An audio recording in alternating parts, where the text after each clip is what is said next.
Hello, today's Bible study comes from the book of John, chapter 3.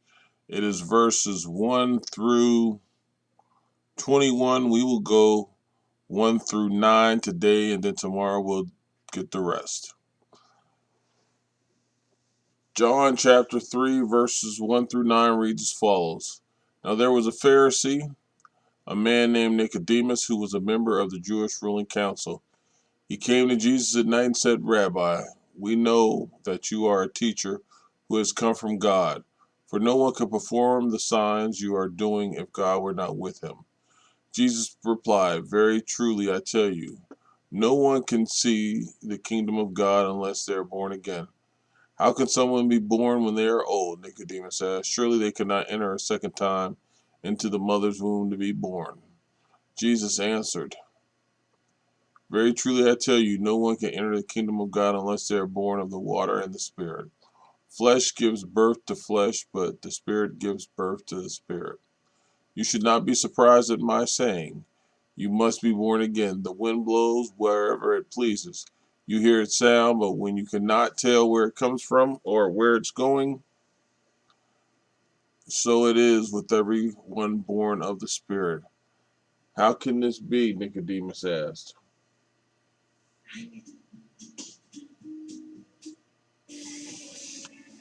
Okay, so getting back to this, we see that Nicodemus, chapter starts out telling you Nicodemus was a Pharisee. And he was a member of the Jewish ruling council. That's who the Pharisees were. And he was seeking out Jesus. He was going to see what he could teach him. You notice it says teacher. And Jesus was the teacher in this situation that Nicodemus was going to look for. So we start off and we recognize who Nicodemus is because in this passage he's going to play an important part. And he's going to show you some things that he can show you. And one thing you have to remember here is when it says there in verse 2, he came to Jesus at night. He came to him at night and said, Rabbi, we know that you are a teacher. When he said we, he was speaking to the Pharisees know who he is. They may not give him credit for who he is, but they knew. And Nicodemus was a ruler of the Jews. He was one of those impressed by Jesus' signs. You can look at John 22 and 23 where it says, Now when he was in Jerusalem at the Passover, during the feast, many believed in his name when they saw the signs which he did. And he was a member of the ruling Sanhedrin. And he was a Pharisee, as I said. And Nicodemus is a Greek name. Don't forget that. Um, this man came to Jesus by night because he was a timid man and he didn't want people to see him. Um, and he probably didn't want to he didn't want to be interrupted when he was talking with Jesus. And then he goes, We know that you are a teacher from God. I think Nicodemus spoke of the Sanhedrin and all because they knew who Jesus was, and one of the reasons they were going after him is because they didn't want him to be who they thought he was. But with that being said, it doesn't say for sure. The the next thing is that he says, no one can do these things that you are doing unless, God is with them. And he's talking about the signs of what Jesus was doing. But his statement was not entirely true. The Bible tells us that deceivers and false prophets can do remarkable things. In 2 Thessalonians 2 and 9, the coming of the jawless one is according to the working of Satan with all power, signs, and lying wonders. And then he speaks of it in Revelation 13 through 14. But Jesus' thing was his love that you could tell the difference. And then the teacher has come from God. For no one could perform these signs you are doing if God were not with them. So he acknowledges that God is with him. Jesus replied, Very truly I tell you, No one can see the kingdom of God unless they are born again. Excuse me for yawning.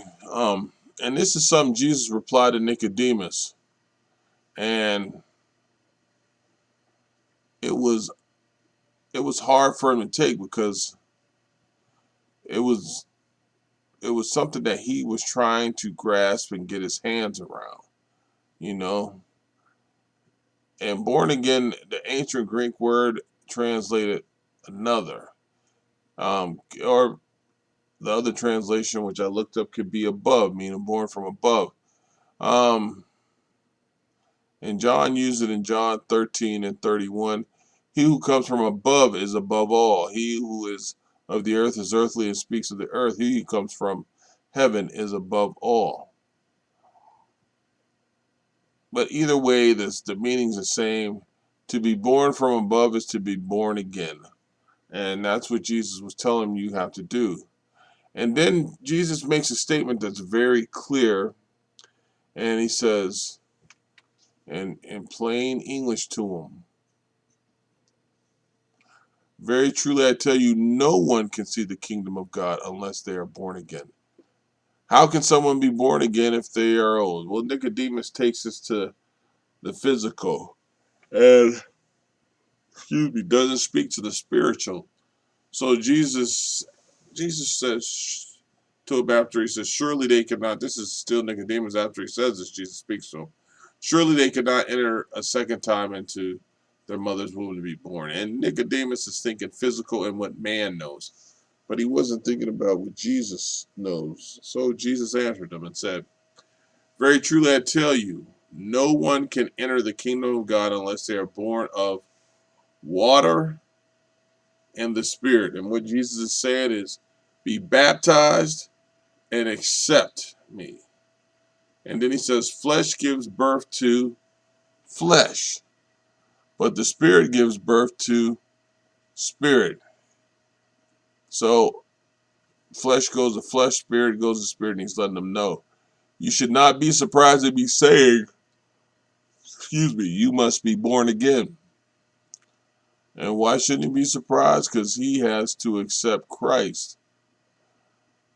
He has to take him in. But if you look, how can a man be born when he is old? And his redemption of new birth. And this was a new birth that Jesus was talking about. And it was a new covenant. So Jesus answered, most assuredly I say unto you, unless one is born of water and spirit, he cannot enter the kingdom of God. That which is born of flesh is flesh, and of spirit is spirit. Jesus is answering them. The main thing here is you must be born again. Jesus was telling them, and I mean he was expressing it harshly, and not in a mean way, but emphasizing it, and saying that man does not need reformation, but a radical. Man has to convert and submit to God, and this was a radical change for man. And most assuredly, these words add solemnity to and underline the truth of what follows. And what he was saying, in truth, I tell you, believe what I say. Excuse me, I'd assure you and convey the meaning.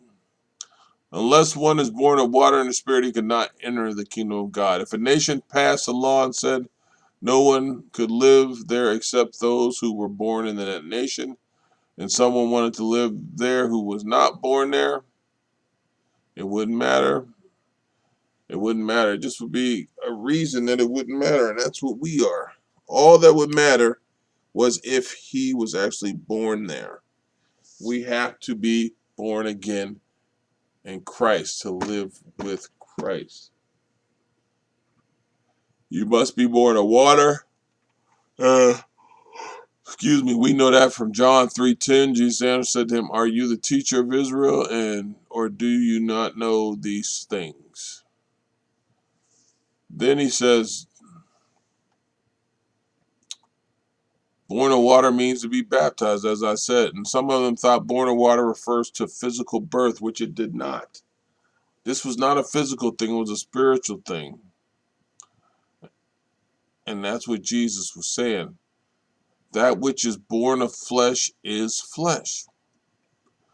And that which is born of the spirit is spirit. And do not marvel that I said to you, you must be born again. Again, Nicodemus did marvel at the statement because he, like most of Jews of the time, believed they already had the inner transformation promised in the new covenant. Jesus wants him to take hold of the fact that he does not have it and must be born again.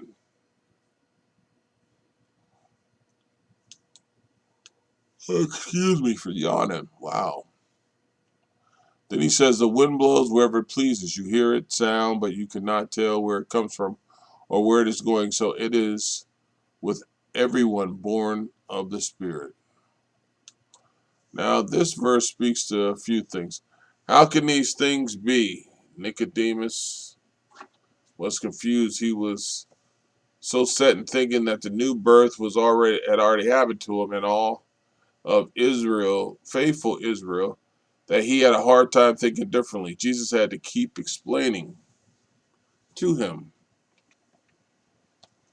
So this ends today's lesson with Nicodemus. We'll carry on tomorrow.